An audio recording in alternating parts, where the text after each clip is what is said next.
Da, sad ste nas zatekli malo, da. Vi ste napisali porodični informator o oboljenjima srca. Da. Tako, zove se srce, namenili ste svima koji imaju problem i onima koji ne žele da dođu do problema. To je zapravo ono o čemu pričamo. Pa gledajte, moja želja je bila da se baš suština ovog razgovora svede na neki malo viši nivo i drugačiji nivo i da se ljudima koji su zainteresovani za određene probleme koje imaju ponudi neka literatura gde će moći da malo podignu nivo svoje kulture i obrazovanja na malo viši taj stadijum. Ovakve knjige i ovakve publikacije su normalna stvar za zemlje visoko razvijene. Međutim, kod nas je jedan literarni vakum u tom smislu, tako da ne postoji ništa slično napisano u toj formi, tako da sam ja odvojio određeno vreme da sve te činjenice i sve one stvari sa kojima se susrećem praktično svakog dana uobličim u neki tekst koji je vrlo čitljiv, za čije razumevanje nije potrebno neko veliko medicinsko predznanje. Praktično je knjiga pisana kao neki novinarski tekst koji je razumljiv svima. Za neke izraze koji nisu bili u mogućnosti da se prevedu baš na srpski jezik, postoji rečnik na kraju knjige koji može da da lako objašnjenja.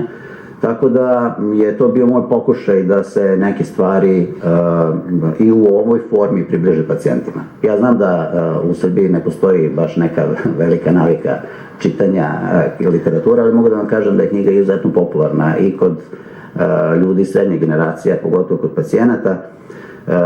Knjiga je izdata pre par godina, ali činjenica da ste me i vi povodom toga pozvali je da knjiga ima svoj život i da dalje nastavlja svoju produkciju. Pre 2 godine smo, zahvaljujući određenim saradnicima, uspeli da preko 1500 knjiga poklonimo pacijentima, jer je ideja knjige totalno neprofitabilna. Tako da je još malo knjiga ostalo, pa ćemo neke knjige podeliti i vaše gledalce. Evo i mi nekoliko vaših knjiga delimo ovoga jutra. Svi koji su zainteresovani mogu da pozovu broj telefona 0901 321 321, vidite taj broj telefona i na našem ekranu. Vidite i cenu poziva. I cenu poziva, da. Bili ste u Americi, tamo ste učili i radili. Kad uporedite Srbiju i naše bolnice uopšte i odnos prema kardiovaskularnim oboljenjima, kakva je paralela, može se napraviti? Pa u nekim aspektima može, u nekim aspektima ne može. Medicina napreduje od tog nivoa da zahtevi izuzetno velika finansijska ulaganja.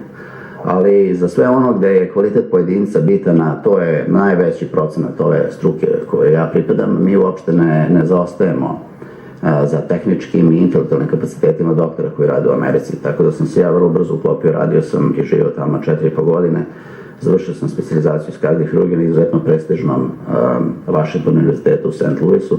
Tako da mi je to iskustvo predstavilo izuzetno veliki napredak u mojoj i stručnoj i u akademskoj karijeri. Tako da u tom smislu mogu sasvim siguran da budem da u Srbiji postoji jedna izuzetno dobra i kvalitetna baza u visokim specijalizovanim ustanovama kao što su ustanove u Kamenici, u Beogradu, Dedinje je klinički centar, tako da VMA. Tako da su to ustanove koje praktično mogu da obezbede jedno kompletno znanje iz kardiohirurgije. Sada kada dolazimo do one druge stepenice kada u kardiohirurgiju treba investirati puno novca u smislu obnavljanja aparata, podizanja tog tehnološkog nivoa na vrlo visok nivo, tu se onda ta razlika osjeti. Kao uopšte bilo koja druga delatnost kada poradimo sve u odnosu na visoke razvijene zemlje. Vratimo se samo na trenutak, na srednju generaciju. Malo pre ste pomenuli da je knjiga namenjena da su zainteresovani ljudi srednje generacije. Ako poredite i Srbiju koja je sve više liči na zapad ili bar po stilu života, da li je istina da sve više ljudi srednje i mlađe generacije imaju oboljenja?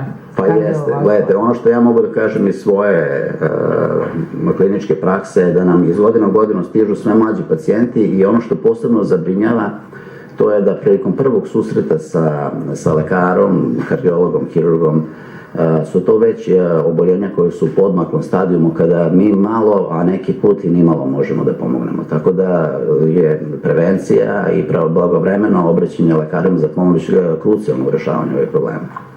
Hvala vam puno što ste bili da se to napravili.